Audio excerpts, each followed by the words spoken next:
بچوں کے اندر پیٹ کا مروڑ اٹھنا اور خاص طور پہ نوزائیدگان بچوں کا، جو ابھی بچے بالکل پیدا ہوئے ہوتے ہیں، ان کے پیٹ میں جو مروڑ پڑتے ہیں، اور جو آپ کی قریبی جو نانیاں ہوتی ہیں، دادیاں ہوتی ہیں، جو آپ کے گھر کے سیانے ہوتے ہیں، بڑے ہوتے ہیں، مختلف ٹوٹکے بتاتے ہیں اس کے لیے، جس کے اندر سونف کا پانی ہوتا ہے، گرائپ واٹر ہوتا ہے، اور بھی مختلف چیزیں جو ہیں وہ استعمال کرواتے ہیں۔ کولک ڈراپس ہوتے ہیں، میڈیکیٹڈ بھی ہوتے ہیں، اس کے اندر ہربل بھی ہوتے ہیں، وہ بھی استعمال کرواتے ہیں۔ تو یہ ویڈیو بیسیکلی یہ بچوں کے پیٹ کے جو مروڑ ہوتے ہیں، جو نوزائیدگان ہوتے ہیں بچے، ان کے اس بیماری کے بارے میں تھوڑا ڈسکس کرنے کے لیے۔ تو پوری دنیا کے اندر جو ماہر امراض بچگان اور نوزائیدگان ہیں، جو پیڈیٹیشنز ہیں، انہوں نے اس کے اوپر ریسرچ آرٹیکلز بھی بہت پڑھے ہوئے ہیں، اور اس کے اوپر ایک ہی رائے دی ہوئی ہے کہ بچے جب بالکل پیدا ہوتے ہیں تو ان کے اندر جب وہ دودھ پیتے ہیں تو اس کے اندر لیکٹولوز ہوتا ہے۔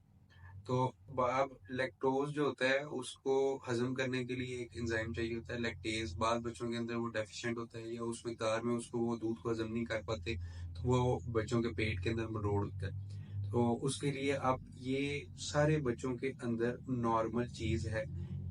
جو کولک ہوتا ہے، ابڈومینل کولک چھوٹے بچوں کے اندر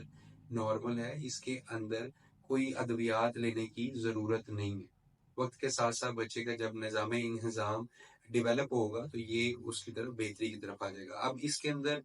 جو سیانے ہوتے ہیں ان کے مشورے میں عمل کر کے ہم مختلف ٹوٹکے کر لیتے ہیں۔ اب اس کی وجہ سے بچے کا نقصان کیا ہوتا ہے؟ یا تو بچے کو موشن لگ جاتے ہیں، یا پھر وہ قبض کا شکار ہو کے تو پھر وہ ڈاکٹر کے پاس جاتا ہے، پھر اسے واقعی ادویات کی ضرورت ہوتی ہے، اور پھر اس کو جو ہے وہ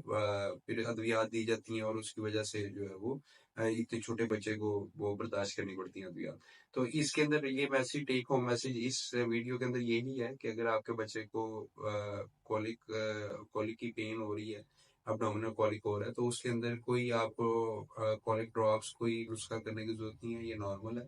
اور اس کو نارملی جو ہے وہ بچے کو تھوڑی سی تکلیف ہوگی، وقت کے ساتھ ساتھ وہ بیٹر ہو جائے گا، اور اس کے اندر آپ کو کوئی میڈیکیشن یا کوئی انٹرونشن کرنے کی ضرورت نہیں ہے۔ اگر آپ کو پھر بھی محسوس ہو رہا ہے کہ بچے کی درد بہت زیادہ ہے، اور یہ عموماً جو ہے ایوننگ اور نائٹ ٹائم پہ زیادہ ہوتی ہے، اس کو ایوننگ کولک بھی کہا جاتا ہے، تو اگر آپ کو لگتا ہے کہ زیادہ ہے تو خود سیلف میڈیکیشن کرنے کی بجائے جو اس بیماری یا اس مسئلے کا حل کرنے کے ماہر لوگ ہیں، ماہر امراض بچگان اور نوزائیدگان ہیں، جو پیڈیٹیشنز ہیں، آپ اپنے بچے کو ان کے پاس لے کے جائیں۔ اگر ان کو یہ کولک کی ایوننگ کولک کے علاوہ کوئی اور بیماری کو سسپیکٹ کر رہے ہوں گے تو وہ اس کی تشخیص بھی کر لیں گے، اور اس کی جو ادویات ہیں وہ بھی آپ کو دے دیں گے۔ جو کولک ڈراپس جو یوز ہوتے ہیں نارملی، وہ وقتی طور پہ تو بچے کی درد ٹھیک کر دیتے ہیں، لیکن لیٹر آن وہ کانسٹیپیشن، قبض کا شکار ہو جاتا ہے بچہ، اور پھر وہ اس کو ریزالو کرنے کے لیے مزید قبض